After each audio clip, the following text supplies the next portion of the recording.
Potassium जो होता है वो इसमें कम हो जाता है जब किडनी पे इस डिज़ीज़ का इफेक्ट आता है। फिल्टर पेपर लगा के चेक करते हैं, अगर उसमें 15 मिनट्स में अगर आंसू 5 mm से भी अगर कम होते हैं वो उसमें रीडिंग, तो उसको हम ड्राई आइज़ बोलते हैं।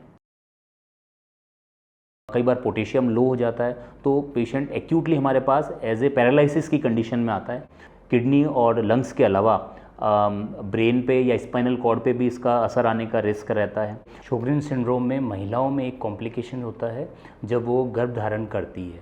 सर, जो अभी हम शोगरिन्स की बात कर रहे हैं, इसके ये सिम्टम तो अभी तक ड्राई आइज़, ड्राई माउथ, ये ज़्यादा आपने डिटेल में बताए, पर क्या इसके कुछ कॉम्प्लिकेशंस भी हो सकते हैं बाद में?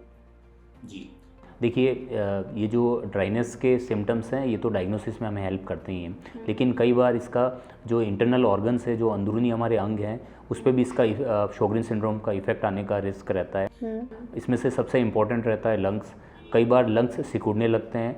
बाकी ऑटोइम्यून बीमारियों में भी, बाकी ऑटोइम्यून रूमेटोलॉजिकल डिजीज़ में भी होता है, शोगरिन्स में भी होता है। इसको हम बोलते हैं इंटरस्टिशियल लंग डिजीज़।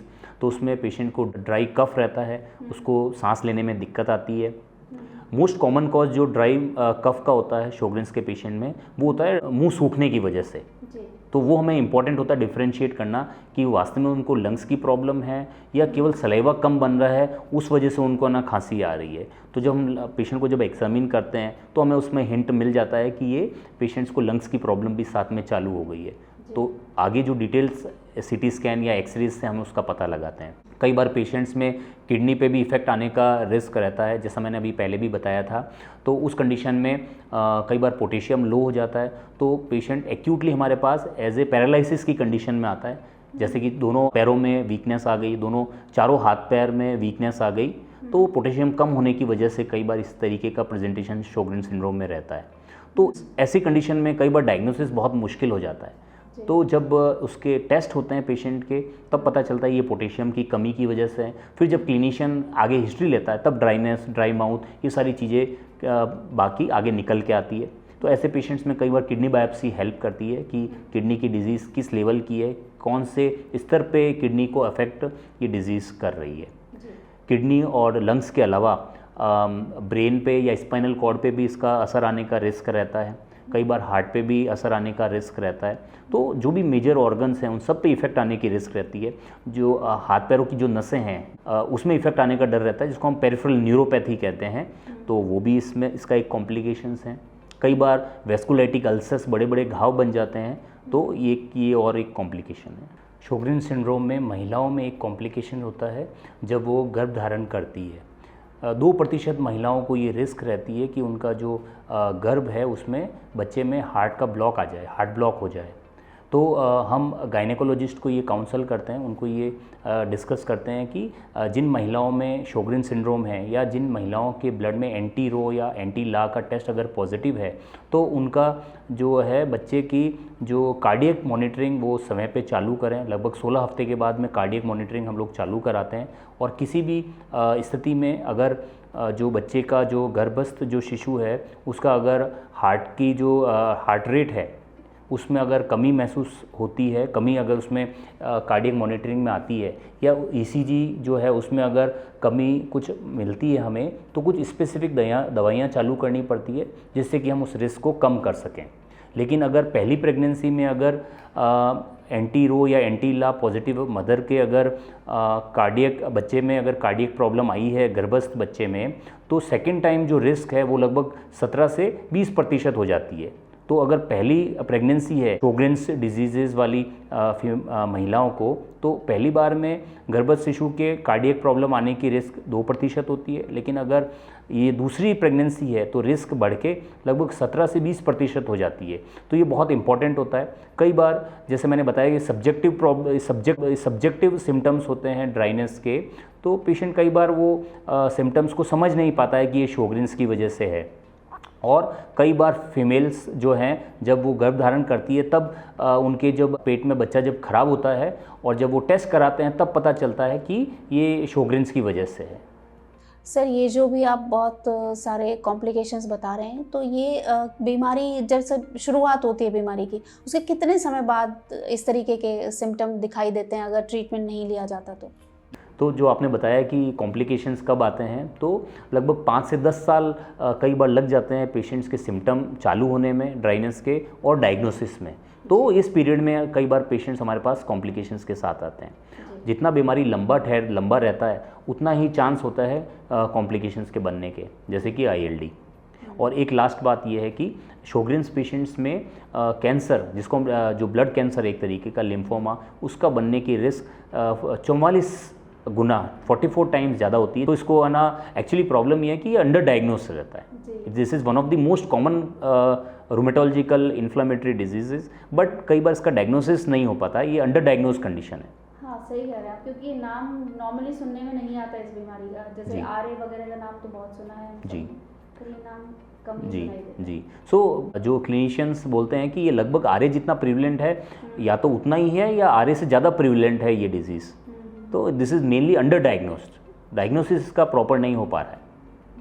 यूजुअली तो ड्राइनेस के सिम्टम्स ही मोस्ट कॉमन होता है, प्रेजेंटेशन होता है, जैसा मैंने अभी बताया कि कई बार एक्यूटली पेशेंट पैरालिसिस करके प्रेजेंट करता है। प्रॉब्लम ये आती है कि जो ये ड्राइनेस के सिम्टम्स हैं, इसको पेशेंट पहचान नहीं पाता है कि ये बीमारी की वजह से हो सकता है। उनको लगता है कि मुंह सूख रहा है तो ये गर्मी ज़्यादा है इसलिए मुंह सूख रहा होगा, आँखों में ड्राइनेस है तो उनको लगता होगा कि यार या तो नंबर आ गए होंगे मेरे, या उसको बार बार धोते रहते हैं पेशेंट। तो डायग्नोसिस मेनली डिले होता चला जाता है, और जब तक ये कॉम्प्लिकेशंस आते हैं तब तक कई बार पेशेंट हमारे पास पहुंच नहीं पाते हैं। कई बार पेशेंट डायरेक्टली लंग्स की बीमारी के साथ लंग्स के डॉक्टर के पास जाते हैं, बार बार दांत खराब हो रहे होते हैं तो पेशेंट डेंटिस्ट के पास जाता है।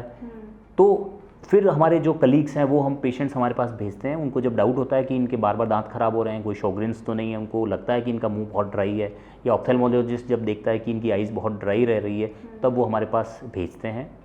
तो कई बार कॉम्प्लिकेशंस के साथ भी पेशेंट आता है और कई बार ड्राइनेस करके भी पेशेंट आता है। सर, डायग्नोसिस की बात तो हमने कर ली, अब ये बताइए कि इसका ट्रीटमेंट किस तरह किया जाता है? जी, देखिए ट्रीटमेंट जो है, जो ड्राइनेस का जो ट्रीटमेंट है, सबसे पहले तो हम उनको बोलते हैं कि होम रेमेडीज़ यूज़ करें। जैसे अगर ड्राई माउथ है तो मुंह में लौंग है, इलायची है, वो हम पेशेंट को रखने के लिए बोलते हैं। हम उनको च्युइंगम या मिश्री जो मीठा है वो मना करते हैं यूज़ लेने के लिए, क्योंकि उससे दांतों का जो है इन्फेक्शन है, डेंटल कैरीज होने की रिस्क ज़्यादा रहती है। जिनके ड्राई आइज़ रहते हैं उनको हम बोलते हैं कि आप बार बार फ्रिक्वेंट वॉश करिए, आँखों को बार बार धोइए, तो उससे उनको हेल्प रहती है। आर्टिफिशियल टीयर्स हैं वो हम प्रेस्क्राइब करते हैं, स्पेशली समर्स में प्रॉब्लम ज़्यादा रहती है ड्राइनेस की, तो उनको फ्रिक्वेंटली कुछ आई ड्रॉप्स हम लोग रिकमेंड करते हैं। और रात को लेने के लिए भी कुछ जो आई में कुछ सप्लीमेंट जो ड्रॉप्स हैं वो हम प्रेस्क्राइब करते हैं। कई बार हम अपना ऑप्थेल्मोलॉजिस्ट कलीग्स की हेल्प लेते हैं। तो ये तो हो गया ड्राइनेस के लिए। कुछ आर्टिफिशियल सलेवा भी अभी मार्केट में अवेलेबल है, तो वो भी हम लोग प्रेस्क्राइब करते हैं पेशेंट्स को। ये तो हो गया ड्राइनेस के सिम्टम्स। जो मेन बीमारी इम्यून सिस्टम की जो प्रॉब्लम चल रही है, उसके लिए हम जो इम्यून सिस्टम को मॉडिफाई करने वाली जो दवाइयाँ होती है DMARDs, वो हम लोग देते हैं। ट्रीटमेंट डिसाइड करता है कि ऑर्गन क्या इन्वॉल्व है, जो हम लोग शुरू से बातें करते आए हैं हर रूमेटोलॉजिकल डिजीज़ में कि ऑर्गन इन्वॉल्वमेंट क्या है। सपोज़ अगर पेशेंट्स को आर्थराइटिस की प्रॉब्लम ज़्यादा है तो दवाइयाँ उस हिसाब से एडजस्ट होती है। अगर पेशेंट्स के रैशेज़ हैं तो दवाइयाँ उस हिसाब से एडजस्ट होती है। अगर लंग्स पे इफेक्ट आ गया है तो दवाइयाँ उस हिसाब से एडजस्ट होती है। किडनी पे इफेक्ट आ गया है तो उस हिसाब से दवाइयाँ एडजस्ट करनी होती है। पोटेशियम अगर लो हो रहा है तो हमें पोटेशियम रिच डाइट के लिए पेशेंट्स को एडवाइस करते हैं, या हम उनको पोटेशियम सप्लीमेंट्स प्रिस्क्राइब करते हैं। सो इस तरीके से हम ट्रीटमेंट करते हैं। इम्पॉर्टेंट ये होता है कि डिज़ीज़ का कौन सा रूप अभी हमारे सामने है, कौन सा पार्ट अभी पेशेंट्स की डिज़ीज़, कौन सा ऑर्गन अभी एक्टिव है, दवाई उस हिसाब से एडजस्ट होती है। सर, जैसे आपने बताया कि इम्यून सिस्टम को मॉडिफाई करने की दवाइयाँ आप लोग देते हैं, तो फिर उसके बाद में भी ड्राई आइज़ के लिए आई ड्रॉप की क्यों ज़रूरत पड़ती है? देखिए, बहुत अच्छा सवाल पूछा आपने। जो ये शोग्रिन सिंड्रोम के लक्षण कब डेवलप होते हैं? जब 90% जो आपकी ग्लैंड्स हैं, लैक्रिमल ग्लैंड्स है, सलिवरी ग्लैंड्स है, वो फाइब्रोज हो चुकी होती है या वो सिकुड़ चुकी होती है, तब ये सिम्टम्स हमारे सामने आते हैं। तो हमें काम में लेना है 10% से, तो वो कई बार इतनी इफेक्टिव नहीं हो पाती है। तो हम क्या करते हैं, उसको डैमेज को रोकने के लिए दवाई देते हैं ताकि वो बाकी आगे डैमेज ना हो। लेकिन सिम्टम्स ही अपीयर होते हैं जब 90% ऑफ द ग्लैंड्स, लगभग 90% जो ग्लैंड्स हैं वो हमारी फाइब्रोज्ड या सूख चुकी होती है, तब ये सिम्टम्स हमारे सामने आते हैं। इसलिए हमें जो आर्टिफिशियल टीयर्स हैं और आर्टिफिशियल जो सलाइवा है वो हमें प्रेस्क्राइब करना पड़ता है। कुछ दवाइयाँ भी आती है जिससे कि सलाइवा ज़्यादा बनता है, पाइलोकार्पिन नाम की दवाई होती है, वो हम पेशेंट्स को प्रिस्क्राइब करते हैं। आखिर में आप पेशेंट्स के लिए क्या मैसेज देना चाहेंगे? देखिए, यही मैसेज देना चाहेंगे कि जब भी इस तरीके के सिम्टम्स हैं तो आप अपने एक्सपर्ट से मिलिए, अपने डॉक्टर से मिलिए। जैसे अगर आपके दांत बार बार ख़राब हो रहे हैं तो अपने डेंटिस्ट से राय लीजिए कि कहीं वो ड्राई माउथ तो नहीं है, बार बार आपकी आंखें ड्राई रह रही है तो कहीं ये शॉग्रेन्स के लक्षण तो नहीं है। कई बार स्किन भी ड्राई रहती है, कई बार फीमेल्स में वेजाइनल ड्राइनेस रहती है, तो हम पेशेंट से बोलते हैं अगर इस तरीके के लक्षण हैं तो अपने डॉक्टर से कंसल्ट करिए, तो उसका ट्रीटमेंट अगर प्रॉपर तरीके से चालू होता है तो आपकी बाकी कॉम्प्लिकेशंस नहीं होंगी। इतनी व्यस्तता के बीच आपने हमारे व्यूअर्स के लिए समय निकाला, इसके लिए आपका बहुत बहुत धन्यवाद। वीडियो पसंद आया तो लाइक कीजिएगा और ज़्यादा से ज़्यादा शेयर भी कर दीजिएगा, ताकि शोग्रेन्स सिंड्रोम जो कि इतना अंडर डायग्नोस्ड है उसके बारे में जागरूकता बढ़ाई जा सके। अगर हेल्थ से जुड़े किसी टॉपिक पर जानकारी चाहते हैं तो आप हमें ईमेल कर सकते हैं। हमारा ईमेल आईडी डिस्क्रिप्शन में दिया हुआ है।